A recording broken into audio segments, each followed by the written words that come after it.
At Camp David yesterday, President Trump was asked about the Hamas disarmament deal, and his reply tells you more than you might suspect. It's a great breakthrough. Nobody thought that would be possible to disarm Hamas. That shows you how much success we're having with Iran. Because if you go 4 months ago, 5 months ago, a deal like that would have been impossible. He explained the breakthrough in Gaza by pointing to Iran. Now, the political commentariat will say that Hamas isn't yet disarmed, Israel isn't yet out of Gaza, and the IRGC is still lobbing missiles. That's all true, and it's all beside the point. Donald Trump has changed the strategic terrain of the whole region, and conflicts that looked frozen for decades suddenly have a way out. He does it in ways nobody sees coming. And the man who hands him the weapon to do it, it isn't the Secretary of War or the Secretary of State. The weapon isn't the one you're picturing, and the target isn't one nation or one group. I'm Susan Kokinda, and I've been fighting that system for over 50 years. And if you want to get in on that fight, hit those like, share, and subscribe buttons so we can stay in touch and expand our reach on YouTube. Here's what I'm covering today. First, I'm going to show you two breakthroughs in the Middle East that almost no one thought were possible and what they share. Second, the weapon that made them happen and why the other side fears it more than an army. And third, the proof that none of this was improvised and the blueprint was drawn long before the first shots were fired 5 months ago. So let's start with Gaza and Hamas. On Thursday, President Trump dropped a post on Truth Social, which took everyone by surprise. He said, "Today, the Board of Peace reached a historic agreement for a complete disarmament of Hamas and all other armed groups in Gaza. This is a monumental step toward lasting peace and security." Everyone knows that Hamas agreeing to disarm is only the first step, but they've never agreed. They've never taken that step, and now they have. This was so unexpected that even Joe Scarborough didn't have time to spin it, and he acknowledged how unprecedented it was. Hamas, I'm told by this official, has agreed to give up weapons to cite the location of all the tunnels that are throughout Gaza and have agreed to a decommissioning. How is it possible, I asked? The answer was that Arab states united against Hamas, Arab allies of the United States, all put pressure on Hamas to accept this deal and let them know that they were completely isolated. In exchange, they have been given amnesty, full and complete amnesty, if they accept the terms of this deal, which they say they have. A little later in the same interview, Scarborough pointed out that Bibi Netanyahu would not want to be in a position of, quote, blowing up what would really be the most historic peace deal of Donald Trump's 2 terms. Yes, he called it the most historic peace deal of Donald Trump's 2 terms. Joe Scarborough is not a man who has spent the last 10 years rooting for Donald Trump, but this is a man who can't explain what he just watched. And the fact that he can't explain it, well, that's actually the story. Here's what he can't explain. Hamas didn't fold to bombs or outrage.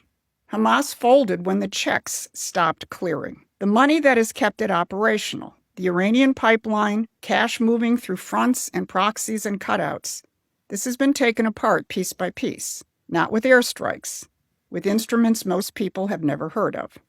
Hold on to that thought, because Hamas isn't the whole story.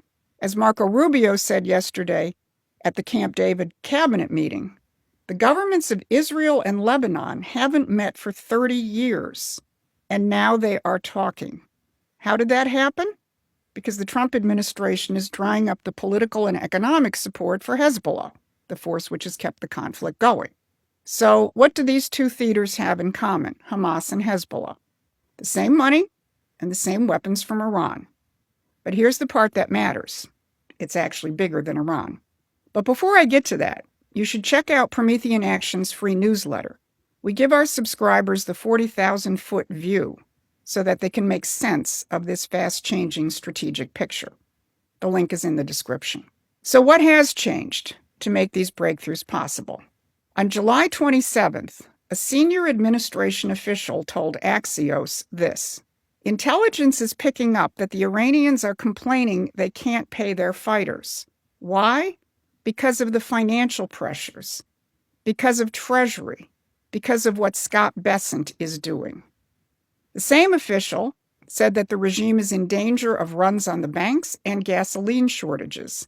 This is in one of the most oil-rich countries on earth. Then he said this: they're more scared of Treasury than the War Department, more afraid of the Treasury Secretary than the Secretary of War.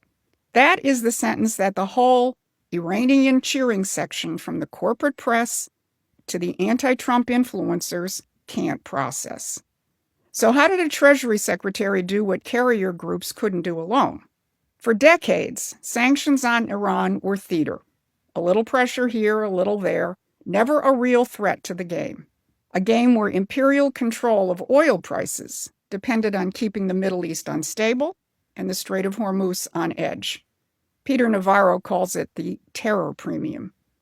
This administration threw the playbook out. It didn't go after Iran's economy in the abstract. It went after the machinery that funds Iran's operations abroad and at home. The IRGC's external networks, the accounts and front companies and cutouts that moved money to Hamas and to Hezbollah. They called it economic fury. And over a matter of months, Treasury has designated more than 1,000 Iranian individuals, ships, and companies. The oil trade, the shadow banks, the shipping, the insurance, the crypto. Every route the regime used to move a dollar, shut down one at a time. Now, follow those designations to where the money actually lives. They don't lead to Tehran. They lead to London, to hedge funds in Knightsbridge, to shell companies in the British Virgin Islands, to the London insurance market that covered the tankers until it decided to cut it off. Iran didn't build that offshore machine. It rented it, which means every node that Treasury shuts down isn't just squeezing Iran. Iran is a customer. The machine is the target. And we've been showing you who owns that machine for a very long time. The economic damage speaks for itself. Iran's currency has collapsed 2 million to the dollar. Inflation is near 70%. Now, you may be able to recover from a bombing campaign, but you can't run a war when the payroll stops clearing. And when the payroll stops for Tehran, it stops for Hamas and Hezbollah too. The weapon that broke Iran's proxy network wasn't a bomb. It wasn't a diplomatic ultimatum. It was a set of financial instruments aimed with a precision the other side never saw coming, because they never imagined an American administration that understood what it was actually fighting. Which brings us to the question that matters. If the decisive weapon in this whole campaign was economic, who was aiming it, and when did they decide to do it? It was decided from the very beginning of the Trump 47 administration.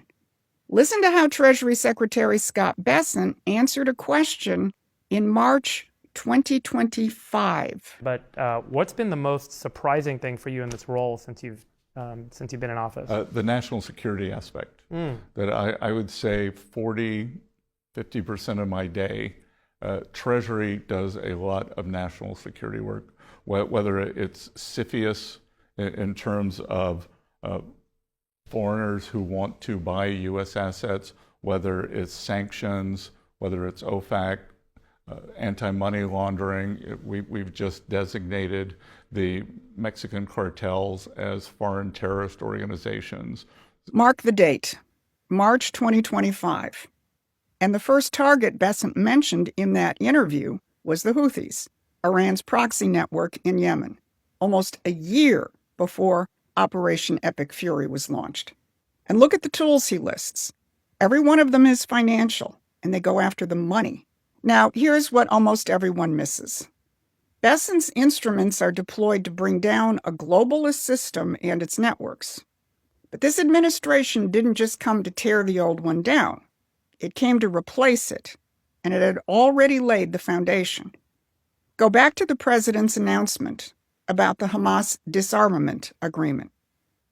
Under whose auspices was that agreement reached? The Board of Peace. Who did he thank for helping negotiate the agreement? Egypt, Turkey, and Qatar. all members of the Board of Peace. And when was the Board of Peace officially launched? February 19th, 2026. That was just 9 days before Operation Epic Fury was launched. Donald Trump gathered representatives of more than 40 nations, not just from the Mideast, to convene the first meeting of the Board of Peace, charged with the task of rebuilding Gaza.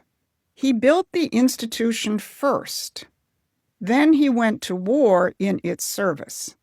Now understand what the Board of Peace is.